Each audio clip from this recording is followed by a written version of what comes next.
Jadi contoh kisah bahasa Inggris guys receive guest of high shop ayo. Contohnya kisah bahasa orang bagi kompogo. Jadi kalau kus kamu fans atau itu orang yang makan kau kan pelai kena hakuna. Please yang makan bagi. Kalau bagi kau bagi apa bagi?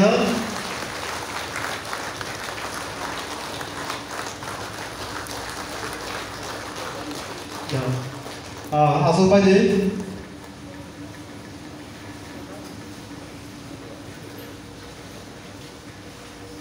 Yang bagus kalau sih kali dulu kisah asup aja pakai komposa go.